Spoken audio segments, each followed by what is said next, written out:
안녕하십니까. 안세현 대표 박인종 회사입니다. 오늘 제 347강은요, 사업가의 사면초가 뭐 이러는데, 사면초가 아니라 구면초가, 팔면초가 같은데, 올해 최근에 8월, 7월에 개정된 세법 중에서 개인사업법일의 초과 이부수에 대한 간주배당 과세 개념하고, 또 대주주 차등배당에 대한 종합소득세 증여세 모두 과세 개정안이 전격 발표됐는데, 이것이 과연 어떤 의미가 있는지 이걸 한번 강의해 보겠습니다.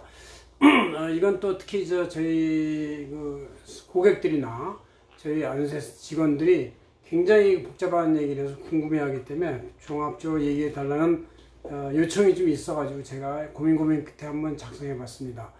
특히 올해 세법 개정안은 중장층 재산가, 특히 부동산 주택 보유자에 대한 취득세, 보유세, 그 다음에 양도세, 증여세, 상속세 이런 모든 과세를 사면 팔명을 다 과세하는 것이고, 또 이렇게 부자들에 대한 과세만 하는 것까지는 이해가 됐는데, 갑자기 사업가, 중산층 사업가에 대해서, 청년층 사업가에 대해서 이렇게 간주배당 과세하고 차등배당에 대한 두 가지 세금을 다 과세하는 걸로 방향이 전환됐어요. 이거 대단히 황당하도. 저희들이 주세 전략가로서 유일하게 합법적 주세 전략의 가능성으로 얘기하는 게 개인 법인의 개인 사업자의 법인 전환이고, 그럴 때 법인 전환되면 법인에 의한 소득이 종국전 똑같이 과세되지만 좀 연기된다는 차원이 하나 있었는데, 그런 것이 땡겨서 과세한다는 얘기고, 차등배당도 종합소득세하고 증여세 중에서 큰 거 중에 하나만 과세하면 되는데, 그걸 둘 다 과세하는 걸 바뀌었습니다. 그래서 대단히 황당스럽고, 더 이상 저희들이 합법적 주세 전략을 할 수 있는 일이 없어진 것 같은 느낌이 듭니다. 이것은 2020년 8월 26일 일본 휴가철 여름인데, 바로 여기 안세재경저널에 표지에다 제가 딱 9가지를 놔야겠습니다. 짤깍해 보시고 이렇게 A4를 뽑았으니까 보시면 되겠습니다. 자, 하나씩 맞춰보면서 하겠습니다. 자, 첫째, 우리가 제일 먼저 생각하는 게, 다 기업에 이렇게 손익을 내려면 매출하고 수익에서 대응되는 원재료나 가공비는 필수적으로 써야 되는 것이고, 여기에 제조 담당자의 노무비가 있고, 그 다음 임직원의 판매관리 인건비가 있어요. 그래서 직원들이 먼저 급여를 받아간 다음에 좀 남으면 사업자, 창업자의 보수가 지급되는 것이죠. 여기서부터 우리가 과세가 되는 것인데, 이 법인의 수익에 대한 대응 비용으로서 창업자, 경영자의 보수에 대해서도 당연히 일반적인 근로소득세와 똑같은 6%부터 46%의 과세가 되는데, 이게 내년부터는 10억 초과에 대해서 45%의 구간을 하나 더 신설했습니다. 이것은 10억 초과 되면 대단히 많은 소득이니까 한번 45%좀 내라. 45%좀 낸다는 얘기는 여기에 지방주민세 10%까지 가산되면 49.5%가 되고, 여기에 건보료나 사대보험 같은 게 과세가 되면은 한 55% 내지 60% 가까이 된다는 거예요. 그러니까 10억 초과되는 분들은 10억을 가져가기 위해서 한 55% 정도를 내고 가져가라, 이런 뜻이 되는 것이죠. 이것이 1번 경영자 사업가의 보수에 대한 이 법인의 이익이 되기 직전 단계에 종합소득세 과세가 되는 것이다, 그런 얘기고, 그다음 법인세, 경영자 급여까지 추가되면 그때부터 이익이 되는 거니까 법인세를 내는 것이죠. 이 구간에 대해서 법인세가 세율이 2억 원까지는 주민세까지 해서 11%, 초과액에 대해서 20 내지 25%인데 주민세까지 하면 22%에서 27.5%가 된 것이다, 이런 얘기죠. 그래서 이렇게 세율이 되는데, 이것이 법인의 그에 대한 개인 지분이 80% 이상 되는 경우에는 배당으로 간주하는 것이 있어서, 앞으로는 장기간 유보 10% 내지 20%를 낸 상태에서 법인 이익 상태에서 장기간 유보를 가능하지 않게 됐다, 이런 얘기죠. 법인의 이익이 이렇게 있으면, 이용금이 있으면 재무상태를 볼 때는 많은 돈들이 자본금으로도 들어가지만 생산설비나 무용자산, 재고자산, 외상매출금 이런 거는 다 이렇게 잠겨있기 때문에 배당할 수 있는 현금액이 많지가 않아요, 사실. 그래서 다들 배당을 못하고 있는 거에 이유가 있기도 합니다. 어쨌든 급여 초과의 법인 이익에 대해서는 법인세를 낸다, 그런 얘기죠. 그 다음 개인 유사법인은 지금 말씀하신 대로 적정 유보 초과 소득에 대한 법이 있어요. 보통 이제 이렇게 법인세를 낸 나머지 이익이 나면은 반 정도는 적정 유보해도 된다. 이렇게. 반 이상은 유보 초과 소득이기 때문에 여기에 대해서는 이거를 남기고 배당하지 않으면 초과 유보에 대해서는 배당으로 간주해서 법인세를 물리겠다. 그런 얘기죠. 그래서 종합소득세를 물리겠다. 그런 얘기예요. 그래서 이제 회사는 그 적정 유보 초과 소득에 대해서 무조건 15.4% 원천인수하고 이것을 2021년부터는 이제 개인으로 원천인수 배당으로 간주했으니까 그 다음 연도에 그 개인 대주주 창업자의 종합소득에 합산을 하는 것이다. 그런 얘기입니다.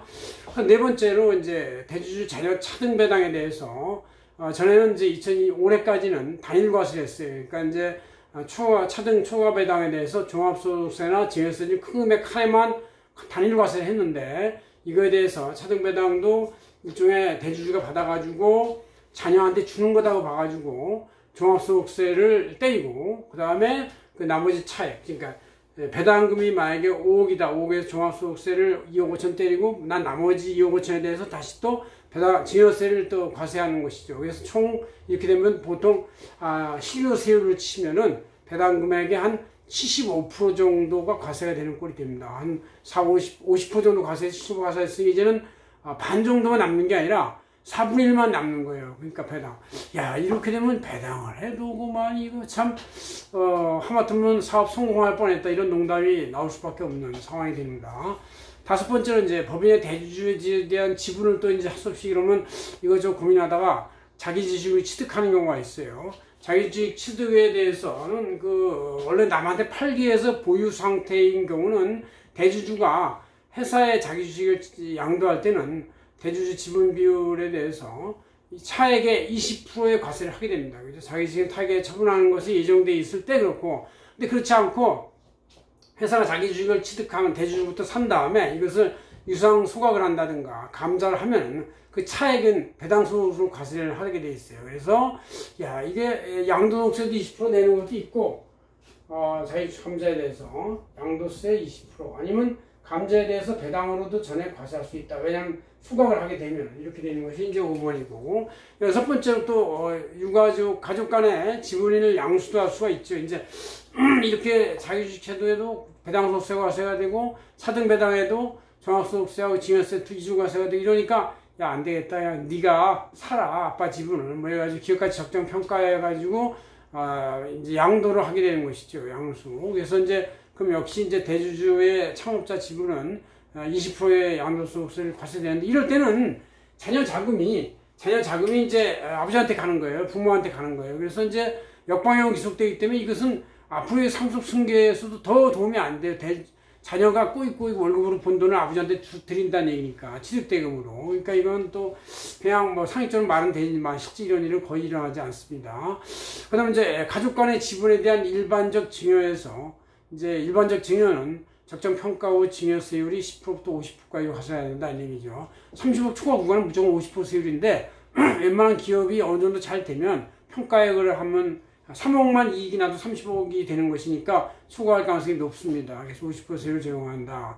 여기에 그나마 가업지분 선증여에 대해서 35억에서 5억 뺀 나머지 30억 과표에 대해서 10% 적용하는 것이 있고 그 초과 100억까지 20% 적용하는 게 있어서 일반 증여세 10 내지 50%보다는 그래도 좋다. 그러나 가업증여는 이제 나중에 상속할 때 합산이 되기 때문에 돌아오면 타불이 되는 경우가 많이 있고 해서 그렇게 꼭 선택하지 않더라 그런 얘기죠.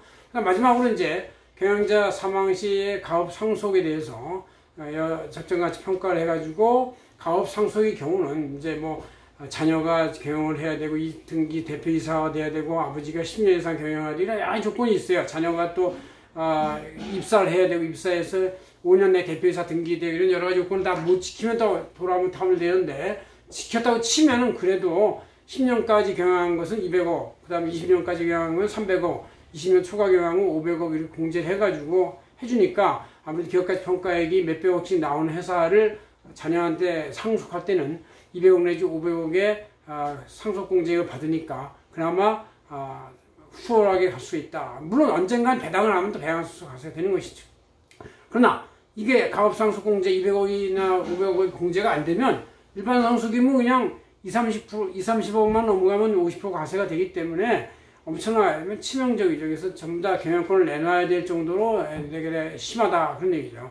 이와 같이 9가지의 이 회사의 잉여금이나 이익과 이런 거, 또 잉여금 이런 거에 대해서 9가지의 모든 통로가 각종 세금의 증가나 각종 세금으로 막혀 있어요. 그래서 사통팔탈이 아니라 9가지 방향에서 세금이 막혀 있다. 그래서 사면초가 아니라 세면초가의 상황이 돼 있다. 그래서 중산층 부자들한테 과세를 하면서 사업가들한테도 과세하는 것은 좀 지나침이 있다. 그런 얘기입니다. 고맙습니다. 선생님, 굉장했습니다.